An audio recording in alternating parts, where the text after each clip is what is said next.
Hi, today we're going to read a couple more chapters in the book Rotten School by R.L. Stine, The Big Blueberry Barf-Off. We are on chapter 4, and the title of the chapter is called My Arch Enemy. Crunch didn't say a word, he just pointed. I let out a groan when I saw the kid in the center of the crowd. That spoiled rich kid, Sherman Oaks, my arch enemy. He had a big toothy grin on his face, and he was holding up a glowing object, waving it around to the crowd. Sherman lives in the dorm across from Rottenhouse, the dorm we all hate. I can't even say the name of his dorm. When I say it, my teeth curl, my nose twitches, and my lips swell up like animals. It's called, deep breath, Bernie, Nice House. What kind of kid would want to live in a dorm called Nice House? More kids joined the crowd around Sherman. Kids were oohing and aahing. Ooh, ah. Something glowed like gold on Sherman's wrist. What was he showing off this time? I started to push my way through the crowd, but I stopped when I saw April May June standing next to Sherman. She was holding onto his arm, smiling at him. April May June, the prettiest, coolest girl in the whole 4th grade. April May has wavy blonde hair, shiny blue eyes, and a smile almost as dazzling as mine. The girl is totally crazy nuts about me, only she doesn't know it yet. I elbowed some gawking 5th graders aside and stepped up to Sherman. What is that on your wrist? I asked. Some kind of skin rash? Have you tried calamine lotion? Sherman turned and flashed me a smug 65-tooth smile. It's my new digital watch, Bernie, he said. He shoved it in front of his face. The sunlight beamed off the gold band so bright it hurt my eyes. It has 42 different functions, Sherman said, and it costs $500.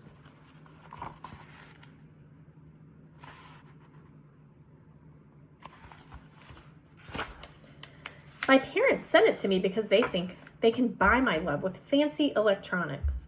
My mouth dropped open. 42 functions? April May squeezed Sherman's arm. Show him what it can do, Shermy. Shermy? My girlfriend, only she didn't know it yet, was calling Sherman Oaks Shermy. Sherman swung the watch up so everyone could see it. Ooh, ah. Give me a break. Why didn't they stop all that oohing and aahing? Well, it's a camera, of course, Sherman said, and a video player, a phone, a Palm Pilot, an MP3 player, a printer, a tiny computer. Here's the keyboard. He pushed a button and a computer keyboard slid out. Then he pushed another button and a piano keyboard appeared. It has a small George Foreman grill on it, Sherman announced. He opened the lid and showed it to everyone.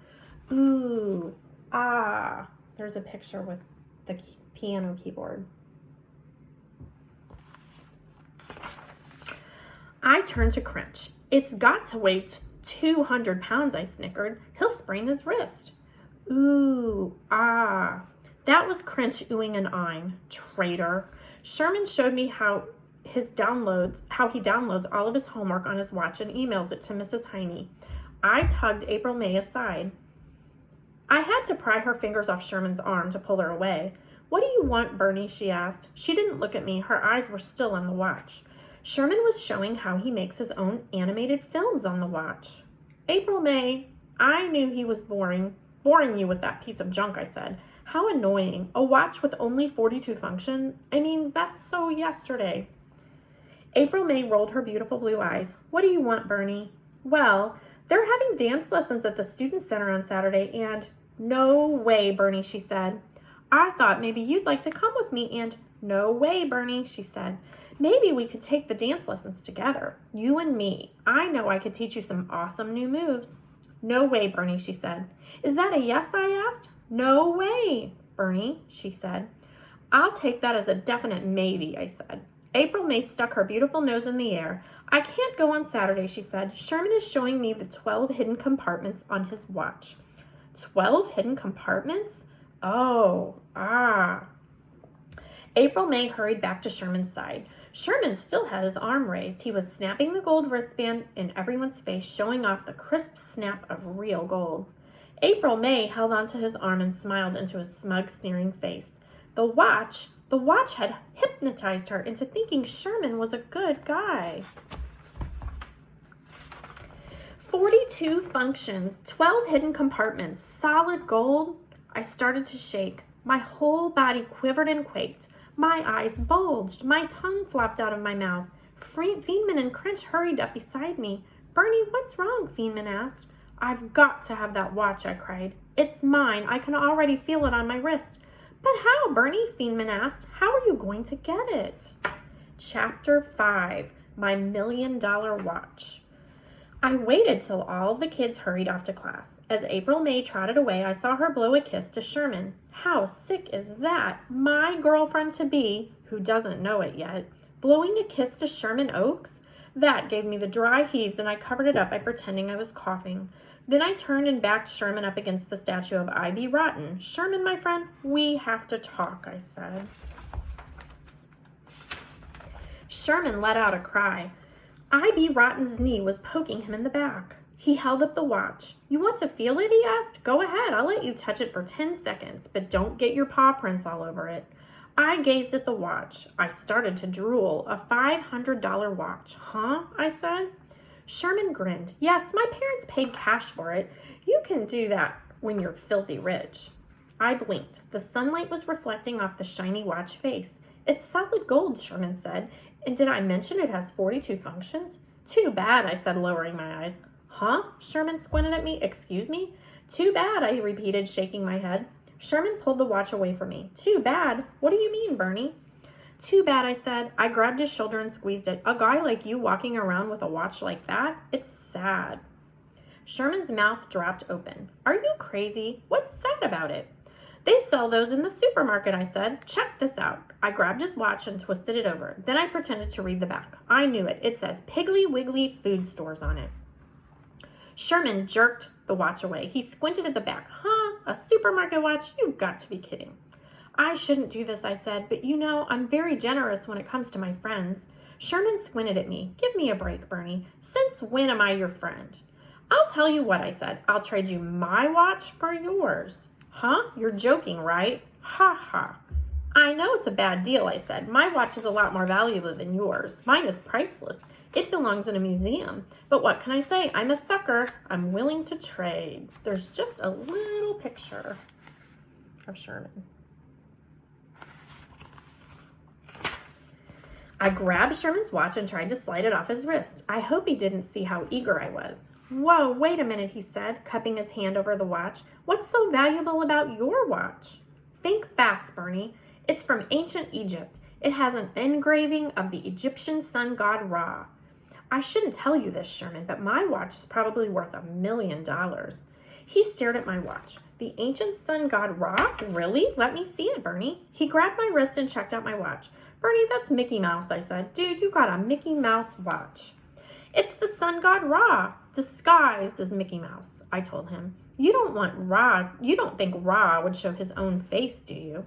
Bye, Bernie, Sherman said. He picked up his zebra skin backpack and started away. Wait, I cried. I can pay you for the watch, Sherman. Look, I pulled out a fat wad of dollar bills from my pants pocket. It was my life savings, my eclipse money. Last Saturday night, I sold a bunch of second graders tickets to watch the eclipse of Mars, $2 each. They got to sit on the grass and stare at the sky. I told them how lucky they were.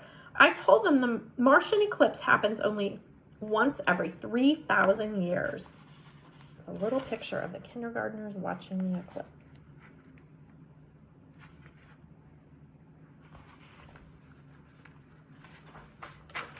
But the kids were very confused. Where is it? I don't see anything. I can't see Mars. It's too dark. Of course it's completely dark up there, I told them. That's how you know it's an eclipse. So the kids had a great time rolling around in the grass, staying up all night, partying with their friends. And good old Mr. B made a bundle that night. And now I waved the big wad of cash in front of Sherman's nose. He sniffed it like a dog. It's all yours, I said. Cash money for your watch. Suddenly a shadow fell over me. I spun around and saw Headmaster Upchuck standing right behind me. His eyes weren't on me. They were on the thick wad of cash in my hand. Bernie Bridges, the headmaster cried. Young man, what are you doing with all of that cash?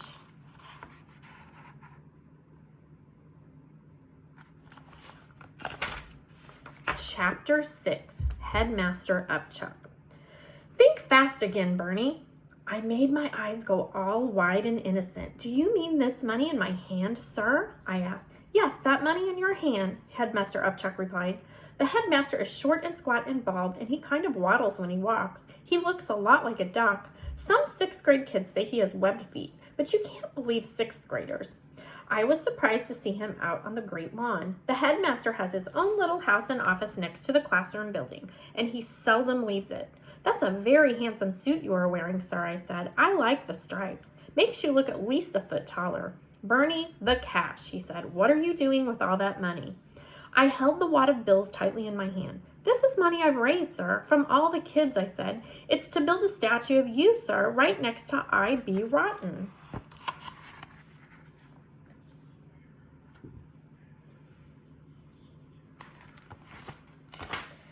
I gave him a quick two-fingered salute. You belong here, sir. You've inspired us all so much. We want to put your statue right here.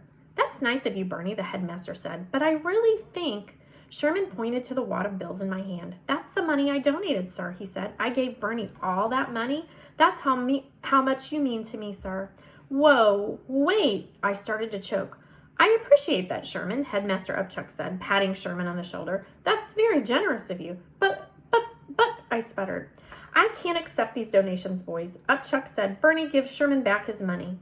I stared at the fat wad of bills, my Eclipse money, my hard-earned cash. My hand started to shake. But, sir, your statue, it will give us such joy, I said. Right now, Bernie, Upchuck snapped, give Sherman back his money. I had no choice. I handed the cash over to Sherman.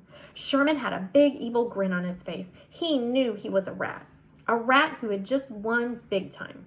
He stuffed my money into his sealskin wallet. Then he edged close to Headmaster Upchuck. Sherman slid a $100 bill from his wallet. He pressed it into Headmaster's hand. This is for you, sir, he said, a little gift from the Oaks family.